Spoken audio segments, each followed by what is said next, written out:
एक मुलगी ती कोणाच्या आदत मदत पडत नाही. ती आपल्या कॉलेजला जाते. कॉलेजमध्ये 4-5 मित्र असतात आणि 3-4 मैत्रिणी असतात.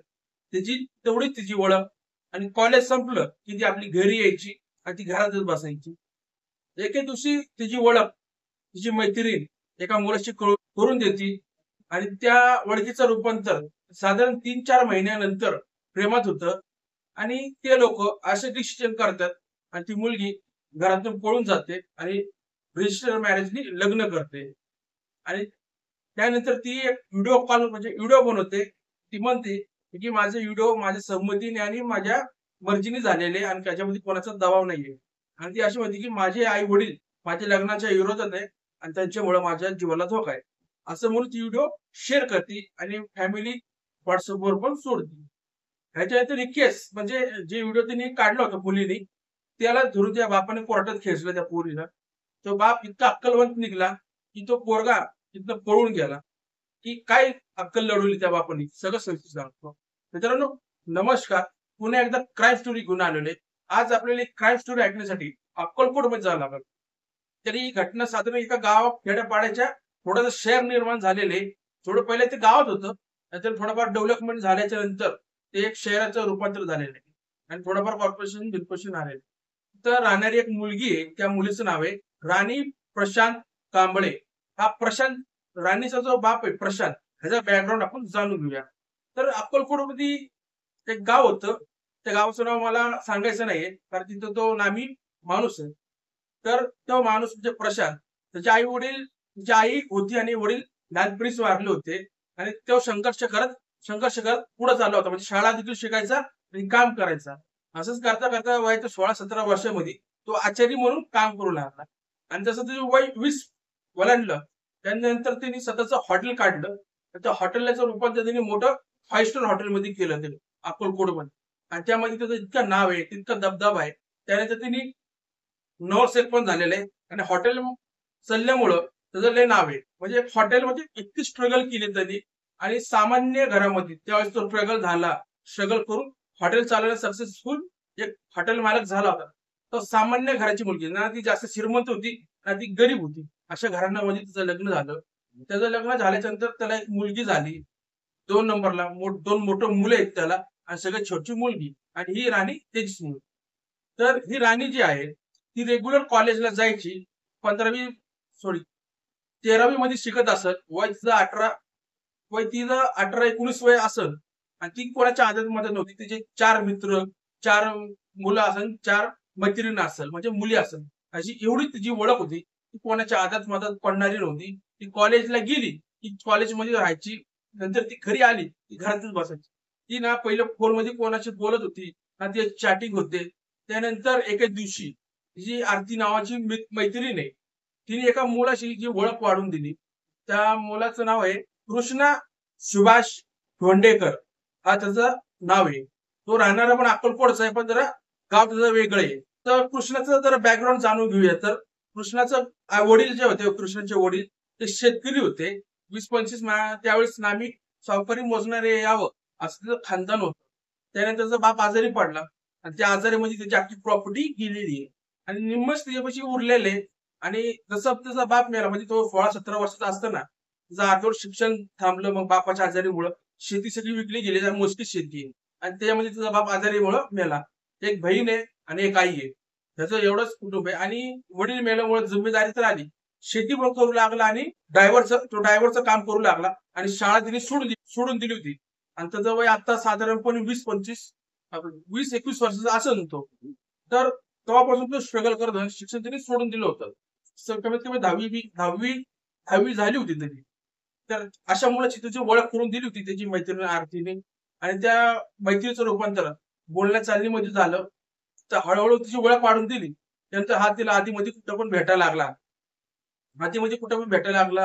त्यांचे बोलणं चालणं व्हायला लागलं. तो हा त्याला लिख द्यायला लागला. म्हणजे कॉलेज ती घराच्या बाहेर निघली ती बस नाहीतर रिक्षा पकडायची आणि ती निघायची. तिचे वडील इतके श्रीमंत असला तरी पण त्याला गरिबीची जाणीव होती आणि त्या पुरीला जाणीव करून देत म्हणजे आपण जास्त श्रीमंत नाहीये.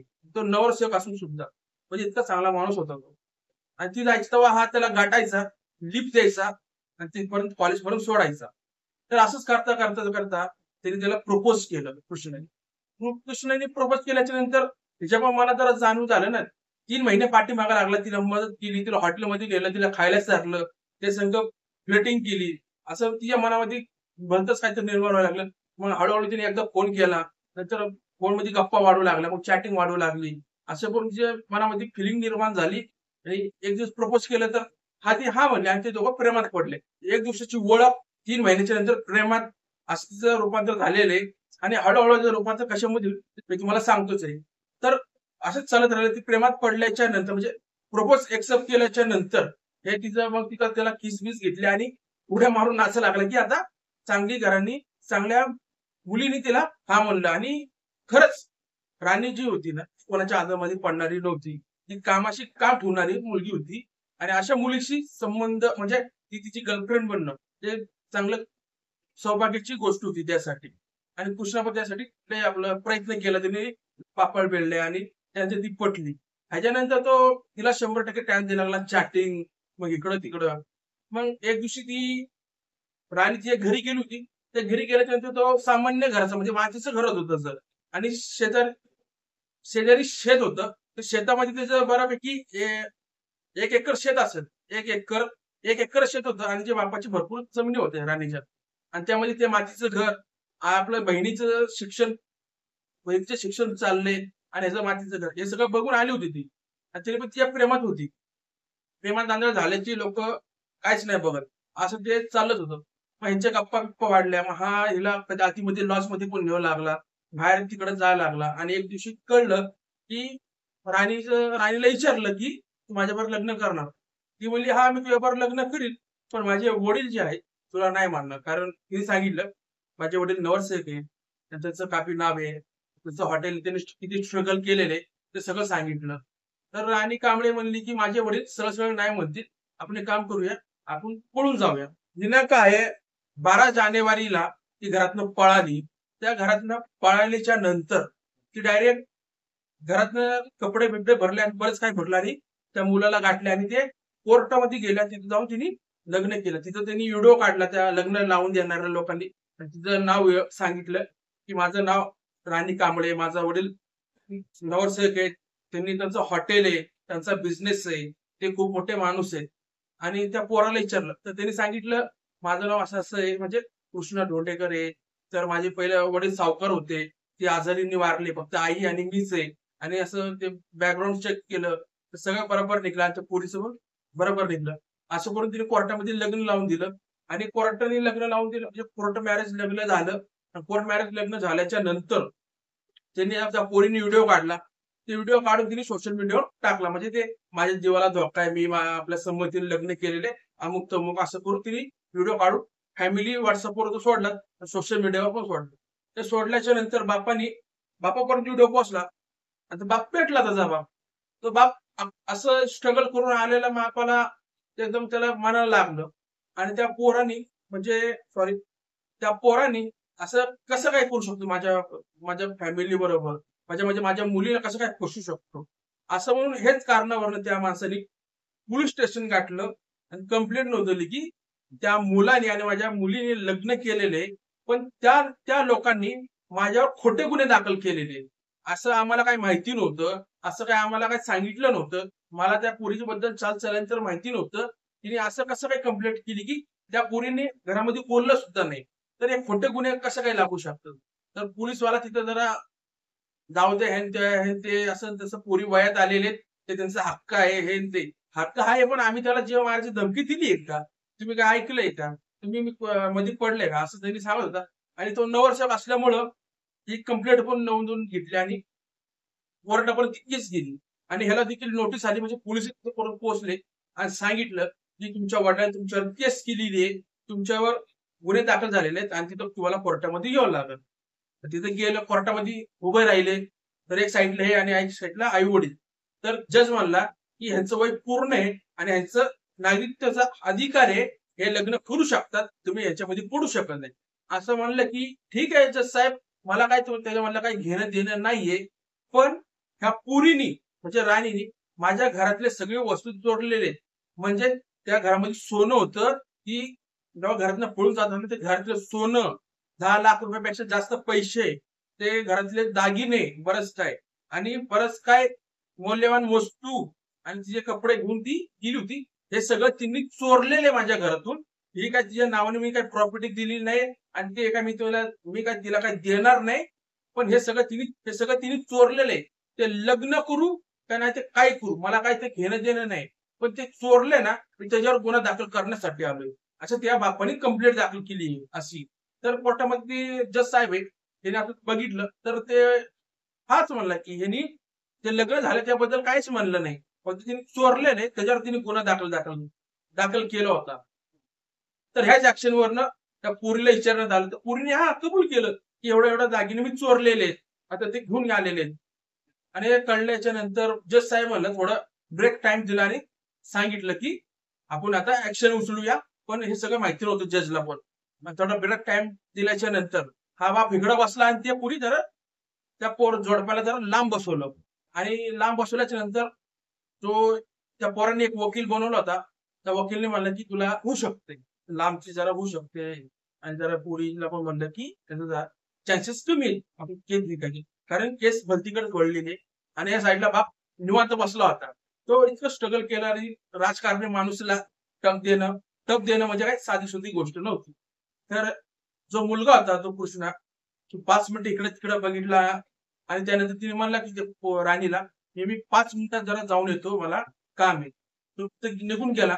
त्यानंतर परत ते सभा भरली म्हणजे जज वापस आल्यानंतर परत केस चालू केली. केस चालू झाल्याच्या नंतर ती पोरगी जरा गोंधळूच गेली. तर नवरा म्हणला मी 5 मिनिटात जाऊन येतो आणि तो अजून परत आलाच नाही. 3-4 तास झाला आणि केस तिथंच सॉल्व्ह झाली. तो पोरगा जो गेला तो परत काय आलाच नाही. तर जज म्हणलं काय तुझा नवरा असं पळून गेला कसा कशा. तेव्हा ती कपाळा हात लावून बसली आणि त्या बापाला विचारलं की तो माणूस पळून गेलेला आहे, तुम्हाला तुमची पोरगी ठेवून घ्यायची तर ठेवू शकता, नाही तर असं जाऊ शकता.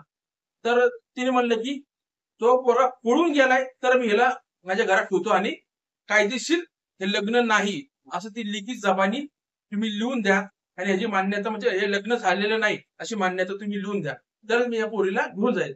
हा त्या बापाने म्हणलं. असं म्हणल्याच्या नंतर आपलं जज म्हणलं ठीक आहे. आणि ते सगळं झाल्याच्या नंतर पोरीला घेऊन झाले. पण पोरगी गप जात होती. पण तिने म्हणले बाबा मला एकदा त्यांना भेटायचं म्हणजे त्या कृष्णाला भेटायचं. तर बाप मला ठीक आहे. तर गेले. तर घर बीर रिकामी. ते मातीचं घर होतं तिथे गेले होते. तर घर रिकामी, घरातले ते 3 जण फरार. तो कृष्णाची बहीण, कृष्णाची आई फरार. आणि तिथं शेजारी 5 विचारण्यात आलं. तर तिथंच कळलं की आपलं त्यांनी 1 तासापूर्वीच त्यांनी शेत विकलं आणि ही मातीचं घर आहे ते देखील विकून हा फरार झालेला म्हणजे पळून गेलेला आहे. त्यांनी जमीन आणि घर विकत घेतलेले. त्यांनी फक्त एवढंच म्हणलं की 1 तास पूर्वी जागा विकली आणि जमीन विकलेली आहे. तर कुठेतरी निघून गेलेलं आहे. लय घाईमध्ये होता, पसारा बिसारा आवरला होता आणि तो निघून गेलेला आहे असं त्यांनी म्हणलं. तो कुठे निघून गेलाय हे काय माहिती नाही. आणि हे लोक पळून गेले होते कृष्ण आपल्या आई वडिलांना घेऊन. आणि ते सगळं गेल्याच्या नंतर पोरगीच्या कपाळाला हात लावून बसली आणि बापाने तिला घरी घेऊन गेलं. अशा प्रकारे केस सॉल्व्ह झालेला आहे. मित्रांनो, तुम्हाला काय वाटतं स्टोरीच्या बद्दल कमेंट मध्ये नक्की सांगा. आणि बिचारी राणीचं आयुष्य उद्ध्वस्त होण्यापूर्वी त्या बापाने वाचवलं. बापाबद्दल तुमचं काय मत आहे देखील कमेंट मध्ये सांगा. ही लव्ह स्टोरीचा डी एंड असा झालेला आहे. कृष्ण कुठं फरार झालेला आहे आतापर्यंत काय आता पत्ता नाहीये. आणि सरकारी मान्यता आहे की सरकारी पद्धतीने लग्न झालं होतं, सरकारी पद्धतीने लग्न तोडण्यात आलेले आहे. आणि अशा प्रकारे हे स्टोरीचं डी एंड झालेलं आहे. मित्रांनो, स्टोरी कशी वाटली कमेंट मध्ये नक्की सांगा. आणि व्हिडिओ आवडला असेल तर चॅनलला सबस्क्राईब करा, व्हिडिओला लाईक करा. मी पुन्हा भेटायला येईल. नमस्कार.